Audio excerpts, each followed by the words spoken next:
feel like I look dumb. I mean, of course I look dumb. I'm talking about Space Jam. Talking about Space Jam like it's a serious topic. Of course I look dumb.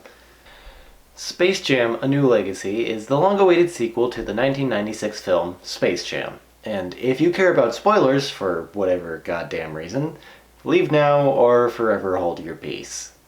Space Jam: A New Legacy has many references to the original, but the actual events of Space Jam are only ever mentioned by Serververse characters. You might not think this is too unusual. After all, the original Space Jam did take place almost entirely in the Toon world, so no humans other than Michael Jordan would even know that it happened. There's one very important event at the end of Space Jam, when Michael Jordan gets very publicly dropped off by an alien spaceship at a baseball game in 1996.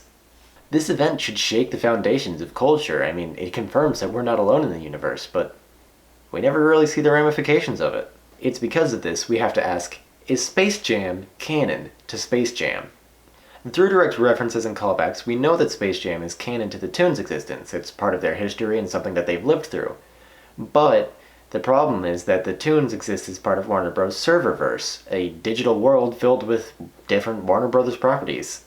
We see various famous franchises such as DC Superheroes, The Matrix, Austin Powers, and Rick and Morty in a children's movie for whatever reason, and none of those exist in real life.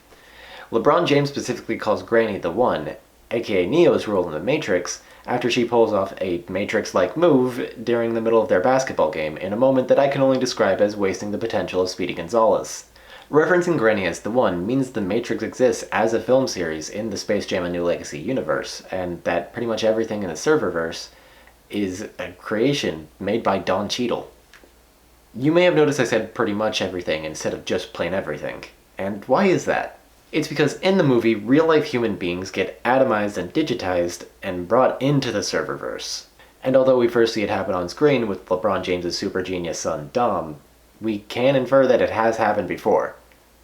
That's why the technology exists in the first place. Speaking of the technology, let's go back to the beginning of the movie. At the beginning of the movie, we see that technology in this world is a little more advanced than what we have in the real world. Even beyond LeBron James' magic voice-activated basketball machine, we see his son Dom use a regular-looking camera to create 3D models and scans and even motion capture of real-life creatures and objects. Even the Serververse itself is implied to be an experimental AI-driven program to recreate films with either new actors or just in their entirety to make filmmaking easier. How does this technology exist? Aliens. The existence of this technology being treated nonchalantly is because it's derived from alien technology that's been present on Earth since the late 90s. The same alien technology that delivered Michael Jordan to a baseball game in 1996. Maybe the ship was shot down by the Air Force. Maybe the aliens gave humans the technology to get more visitors to Moron Mountain. Who knows? Either way, it explains how the technology exists, and it firmly cements that Space Jam is canon to Space Jam. But if Space Jam is canon to Space Jam, why are the Toons in the Serververse?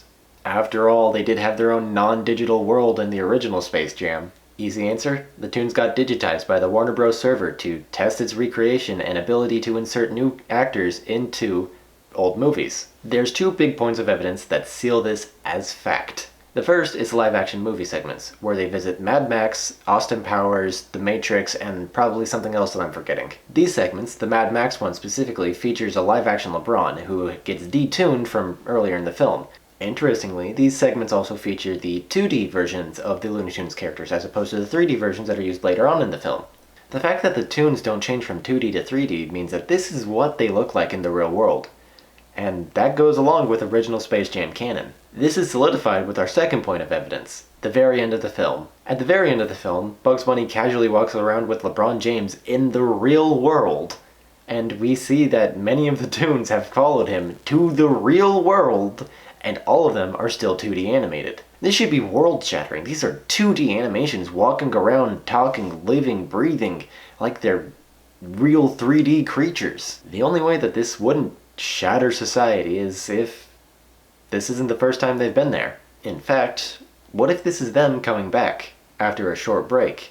They're able to go to the real world because they're from the real world. This means without a doubt, Space Jam is canon to Space Jam.